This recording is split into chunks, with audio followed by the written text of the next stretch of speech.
Tarano AT ini memiliki 170 lebih UMKM. Jadi orang bermitra dengan 170 lebih itu untuk memasarkan dompet produk semua. Jadi dalam pemasaran produk ini adalah memang benar-benar murni home industry.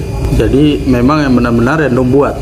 Karena orang kembali pada prinsip awal pendirian Tarano AT ini, di sini bukan tempat untuk berbisnis, tetapi tempat bagaimana untuk memasarkan produk, bagaimana untuk membina UMKM menjadi lebih baik. Artinya dia produk yang masuk ke Tarano AT ini bukan sekedar titip produk, orang jual terus selesai atau tuntas sampai di situ. Tidak seperti itu, tapi ada proses pembinaan di dalamnya. Salah satunya adalah rekomendasi Tarano AT dalam memberikan kemudahan-kemudahan dorang untuk pengurusan perizinan, misalkan, terus ada bantuan permodalan. Itu torang punya kerjasama dengan beberapa instansi teknis. Jadi ada dari pemerintah provinsi, ada dari pemerintah kota, yang kemudian bersinergi dengan Tarano AT supaya lebih memperhatikan ini UMKM, begitu. Jadi intinya begini, dorang kasih masuk produk di sini adalah hasil buah tangan dari dorang sendiri. Jadi kayak misalkan kaos, dia bisa kasih masuk kaos di Tarano AT, tapi dia harus memiliki mesin sablon di rumah. Jadi bukan persoalan untuk berbisnis yang dimaksud, tidak, bukan berbisnis itu artinya orang beli kaos dari luar, sablon tulisan Ternate, I love Ternate di luar, baru kemarin jual di sini. Itu ton tidak menerima, itu. Jadi memang benar-benar dorang melakukan itu. Terus orang juga di sini menerima tidak memilih UMKM seperti apa, dia bagaimana, ada izin atau tidak. Tapi orang di sini lebih ke pembinaan, memberikan motivasi ke dorang supaya dorang terus berproduksi. Jadi kalau misalkan ada UMKM yang masuk ke sini terus dia ragu-ragu nih karena dia produk ini mungkin saja dari sisi izin masih belum ada beberapa persyaratan untuk menjual produk itu. Kalau dia masuk di toko lain mungkin akan ditolak, tapi kalau di Tarano AT terada. Orang tetap menerima apapun keadaannya, orang akan mencoba untuk memberikan dia motivasi. Jadi kalau misalkan dia kasih masuk, misalkan dia produksi cuma keripik kasbi, maka keripik kasbi ini harus ada perizinan, setidak-tidaknya ada PIRT. Nah, tanpa ada PIRT pun orang masih bisa untuk meladani, tapi orang memberikan jangka waktu. Jadi dia tidak selamanya dia tidak punya izin, bukan. Dia tetap harus mengurus izin, tapi belum saatnya. Orang menunggu, yang penting dia berproduksi. Dia berproduksi 2 bulan, 3 bulan, 4 bulan, 5 bulan. Apabila mencapai bulan ke-6 dan dia masih berproduksi dan penjualannya bagus, maka orang akan desak dia untuk membuat perizinan. Itu dimaksud supaya dia juga bisa bersaing dengan produk-produk lain. Pelaku UMKM sendiri dari ratusan tadi itu rata-rata dari mana saja? Apakah khusus kota Ternate ataukah tersebar ada di beberapa kabupaten kota yang lain? Ya, Tarano AT seperti yang saya bilang tadi, orang tidak memilih untuk UMKM itu apakah dia berdomisili di Ternate, dia berdomisili di Tidore, terada. Tetap orang menerima semuanya. Jadi kayak misalkan sekarang nih ada dari Sagujai, Tidore, ada Tenun, Putadino, terus ada juga Kamplang dari Bacan, terus ada juga Tikar Jojo, ada Sapu dari Halmahera Timur, terus ada juga Pisang Mulu Bebe dari Weda, Halteng. Nah, terus ada juga Fugugoru, itu paling banyak dari Halteng.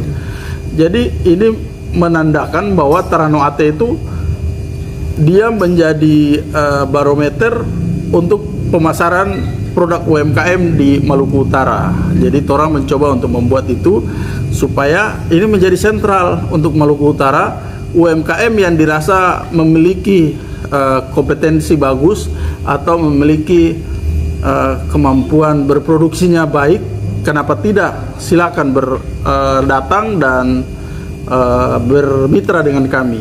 gitu. Untuk pasar sendiri dari mana saja nih? Orang mengakui bahwa dari penjualan online yang tidak terlalu maksimal, ada juga penjualan offline, yaitu yang tong hari terima tamu. Dan orang mengakui bahwa 80% penjualan pembeli yang datang di Taranoate itu adalah orang dari luar. Dalam pengertian orang yang ada bertugas di sini kemudian mau pulang ke kampungnya, dia bawa produk. Ada yang orang dari luar datang hanya sekedar untuk bertamasya atau bertugas atau dia bikin apapun di sini, dia pulang dia bawa oleh-oleh. Jadi orang jadi macam titik akhir dari destinasi wisata belanja itu. Jadi makanya Ternate ini harus menjadi destinasi wisata belanja. Dia titik akhir untuk para tamu itu atau pelancong berbelanja di sini. Dan memang orang mengakui hal ini karena orang di sini, kenapa bukan orang di sini yang banyak membeli? Karena yang jual di sini adalah keinginan, bukan suatu kebutuhan yang urgent bagi orang-orang. Produk-produk apa saja nih yang paling diminati setiap pengunjung yang datang? Sampai saat ini orang masih melihat bahwa produk yang paling banyak diminati itu pertama kaos untuk fashion ya, kaos. Terus untuk kria itu karena orang ada menjual ada 4 jenis di sini. Ada kaos atau fashion.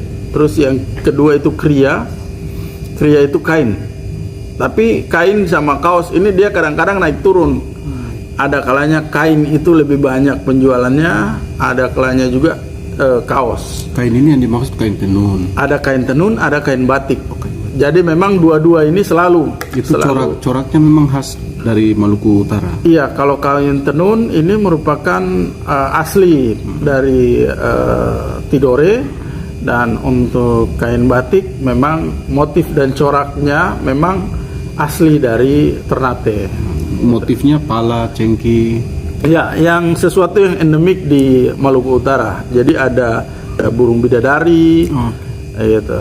Nah, seperti itulah. Ada kalau yang rempah-rempah ya bunga, cengke, pala seperti itu. Wisatawan mancanegara ada juga tuh.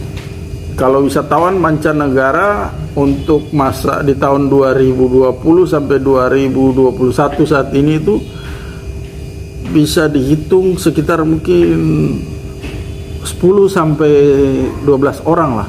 Karena pandemi corona. Dengan peraturan PPKM akhirnya para wisatawan juga kan tidak lagi melancong tuh. Kalau wisatawan asing memang sangat jarang temui gitu. Sebelum pandemi memang ramai. Kalau sebelum pandemi wisatawan asing dia ramai, cuma mereka tidak kebanyakan tidak ada yang belanja. Mereka belanja pun itu bukan makanan, karena memang mungkin mereka lebih minat ke handmade atau handicraft. Itu buatan tangan, kerajinan tangan yang dibuat langsung, kayak perahu, kayak barang-barang daur ulang, seperti itulah. Untuk orang-orang yang berbelanja di sini itu dia petunjuk bagaimana tuh dia? Sebenarnya Taranoate itu cukup terkenal karena memang orang bisa mengklaim bahwa orang merupakan satu-satunya pusat oleh-oleh yang terbesar, yang terlengkap, dan bisa juga termurah yang ada di Maluku Utara. Jadi untuk skop Maluku Utara, mungkin Taranoate ini adalah yang paling pertama. Dari situlah kemudian biasanya saya sering bertanya kepada tamu, kok tahu Taranoate? Kadang-kadang dong bilang, orang searching di Google, ada Google, jadi searching pusat oleh-oleh atau tempat oleh-oleh di kota Ternate. Terus nama yang muncul pertama dari Google itu adalah Taranoate gitu.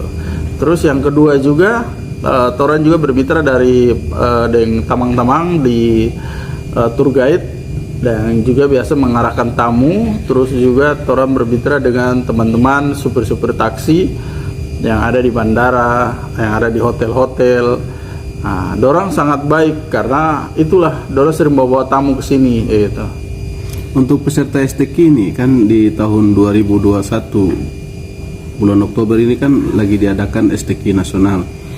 Apakah produk-produk ini bisa dijangkau oleh para peserta kafilah STQ tidak? Ya, untuk persiapan seleksi Tilawatil Quran tahun 2021 yang dilaksanakan Sofi dari tanggal 16 sampai tanggal 25 ini, torang dari Tarano Ate secara lahir batin lah, dianggap lahir batin lah, itu torang sangat-sangat siap.